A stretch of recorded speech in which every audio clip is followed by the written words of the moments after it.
So you've been sending us a lot of questions, and most of them relate to how to make the best use of our premium services for your goals. Now, the answers to such questions are not so straitjacketed, and to help you understand the principles more efficiently and to cover more of your questions, we've altered the format of a subscriber's helpline. Let's get started with the first question. Welcome, Dhiren. Thank you. Let's get started with the first question. Ranjit asks, how to see my portfolio only with existing mutual funds and the units. He doesn't want to see the sold units or the profit and loss related to that sold units in his portfolio. How can our My Investment tool help him here? Do not want to see the sold units. Okay. It's very simple. It is possible in My Investments at Value Research Online to drop the investments which you don't want it to be included and that you have already sold. And that can be done in a very simple way. When you go to My Investment, at the top right corner, there are 3 dots alongside Add Investment. Click on that. The second last point is Settings.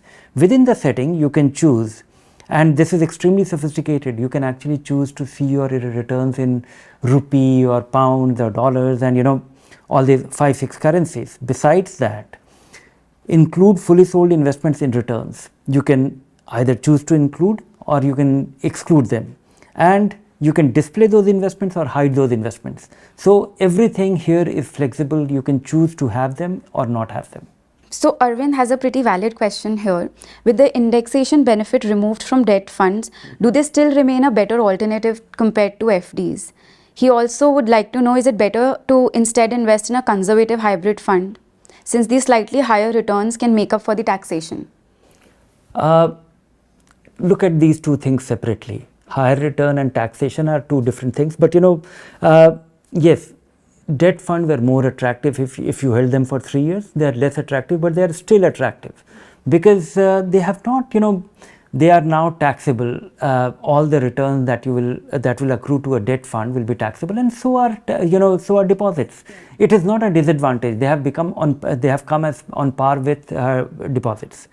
Now the point is that, do you have any other advantage on these funds? Yes, there is one advantage, that you have extreme flexibility. You can take your money out anytime. Yes. And for the number of days that you are invested, all the return that accrues to that fund, you can realize it. What is the disadvantage? You don't get a guarantee. Right. So in lieu of that guarantee, you are potentially likely to get marginally superior return and far superior liquidity. So that they still remain attractive. Now, conservative hybrid fund for higher return, yes, if you have the time frame and if you understand the risk that once in a while they go down as well. Right. And in the worst case scenario for a conservative hybrid fund could be that you get no return for a holding period of 1 year, 1.5 years. And that is something which you should be prepared for. Right. When you are aspiring for marginally higher return. That would be because they have 25% into They can have equity. up to 25% into equity, and in the worst, there could be a situation that 2-3 years equity is struggling, and that is when that will be a drag on your return. Right. So we all know what is happening with Paytm, and worried investors actually have some pretty valid questions to ask. Chandrasekhar has asked, due to recent RBI clampdown on Paytm Bank, should I exit all my investments and SIPs from Paytm Money App? If so, before what time? What would your advice be? No, my advice is that, understand how things work. And I'm hopeful that, people who are subscribing to our premium service must have a very clear understanding. Right. Even if Paytm goes bankrupt and, tomorrow everything stops working, your mutual funds are absolutely safe. Right. You will be able to do everything that you want to do. Basically, with a mutual fund, you do 5 things. You buy, you sell, you set up a SIP, you set up a SWP, or you set up a systematic transfer plan. You invest in one fund and you give a standing instruction, move my money here at this pace over this time period. So all these things can be done even if you have invested through Paytm and tomorrow Paytm does not exist. You can do it at MF Central. You can do it with respective fund companies' website. You can do it at other fintech apps as well. Investment made through Paytm, and you can do it with them. Now comes, there are non-financial transactions. You want to change your nominee, you want to do something else, you want to change your bank account. All those things can also be done at MF Central. So absolutely nothing to worry about. And my sense is that, Paytm Bank might have some problem, but Paytm Money application will not have much of, because it's a broker as well as a fund distributor. And fund distributor whereby you can buy the direct plans. I think it is a separate entity. It is owned by Paytm, but it has nothing, operationally or from a investor's point of view. I don't think, it is going to go under, even if Paytm gets into trouble, it will not have a bearing on Paytm Money. Right. So next up is a DIY investor who uses a value research website to factor in information for his investment decisions. So he's curious to know what factors do we consider while giving the rating to a fund. Rating is pretty straightforward. We don't factor too many information. There isn't any qualitative component to the rating of a mutual fund. It is a composite measure of risk adjusted return. Now, how do we do it? It is entirely within the category. So when you look at a five-star fund is only about a large cap category. It's not a five-star mutual fund. Right. It's a five-star large cap fund. So it is within the category and its relative superior performance within all its peers. Then comes what is risk adjusted return? 3 years and 5 year period. And a fund which is likely to go down more often gets penalized in our process. Right. And it's a mechanical process. We do not sit and decide on the rating. It is a quantitative model based on which funds get these ratings assigned, and it changes every month end. Right. Okay. Next we have question from Juliet D'Souza, and so there are two parts to it. She would like to know your opinion on HDFC Balanced Advantage Fund, and secondly she's also not able to make changes to her investment list for this particular fund, and she would need your help on this. HDFC Balanced Advantage is proving to be an impressive dynamic asset allocation fund. I was looking at the performance, and over last 1 year as well as 3 year as well as 5 year, beaten the benchmark, beaten its peers. So it has done well, and in absolute terms also has given handsome return. So carry on with this, and that is why it earns 5-star, because on a relative basis in its category it has done well. How to make changes to my investment list? Go to my investment. Yes. And in the overview window, you will get 3 dots alongside at the end of this row where this fund is listed.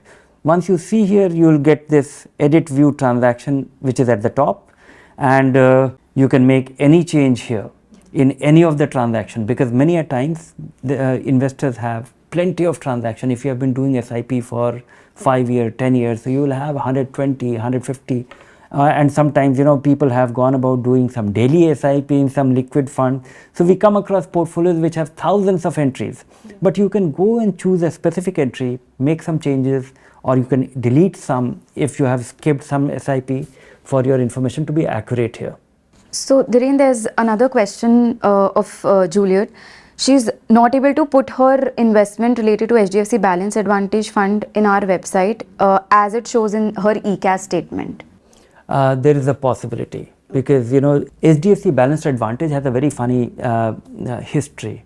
Couple of funds merged together, which is HDFC Growth and HDFC Prudence, and then these funds and the merged fund was renamed as HDFC Balanced Advantage. So it depends, there is a possibility that if she is a very old investor, and this is a very unique kind of transaction, that is, or a history of a fund for a mutual fund that we encounter. So there is a possibility that there could be a glitch. So we'll try and fix that.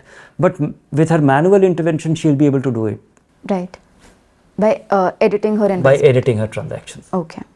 Next up is Deepthi Tyagi, and she says that she's a salaried person. She has 2 daughters aged 12 and 8. She can presently invest up to 25,000 per month, and she'll look to increase it in subsequent time frame. Mm-hmm.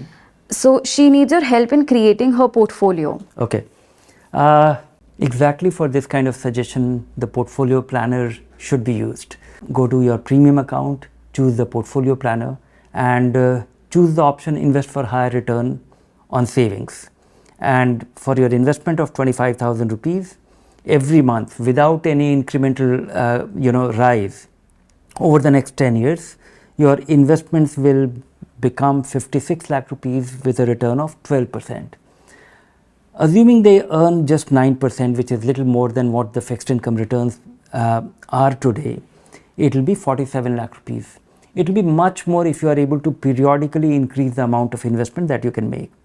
Then at the next stage, you are able to get specific recommendation about the funds in which you should be doing your SIP, which is, it is now recommending 4 funds wherein you should be investing 6,300 rupees every month, and in 3 of them, and 6,100 in 1 of them.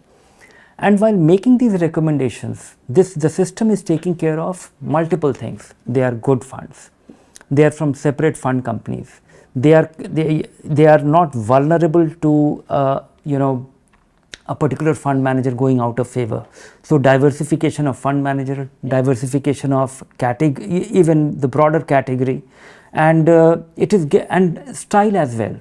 So I think you are getting the finest, and all our analysts are at this. Whenever there is a need to change the fund which you are investing and you should not be investing any further, we make those changes and we inform you. So does the tool also explain why these funds are being recommended? Yes, none of our recommendation, none of our things that we say is without an explanation. It is immediately followed by why are we suggesting this? Because of your long-term horizon. We are suggesting investing in equity fund because your time frame is 10 years and more, and equities can earn more return, can earn better return than inflation, as well as fixed income investment options. So that is why it is saying so. But there will be ups and downs along the way. And why I am not suggesting any fixed income here? Because you need part of the money after 6 years, and you will still have headroom because you don't need all the money. The only thing about you should worry about is, which this plan is not factoring in, but you still have 6-8 years to plan for it, that before your younger daughter gets into college, start preparing for first year fee to be withdrawn 2 years before it is needed. Right. That's the only thing which one should keep in mind, and that's about it. Right. So Deepthi, here's your plan. Start your investments with the help of Portfolio Planner. So we have Ganesh, and he asks, should he switch from ICICI Pro Balance Advantage Fund to ICICI Equity and Debt Fund? For any investor who wants a relatively steadier ride with equity, ICICI Pro Debt and Equity Fund will prove to be a better bet, more rewarding bet, and also more predictable, because the biggest value being delivered here is that it'll be rebalanced efficiently. It will not go out of whack, and you are not leaving to the fund manager move from equity or move to debt. And if you look at 10-year return of both the funds, it is actually proving to be more rewarding. So a frozen allocation, a steadier take on growth, go for equity and debt fund. Thanks for listening in. Keep sending us your questions and we'll answer more of them soon.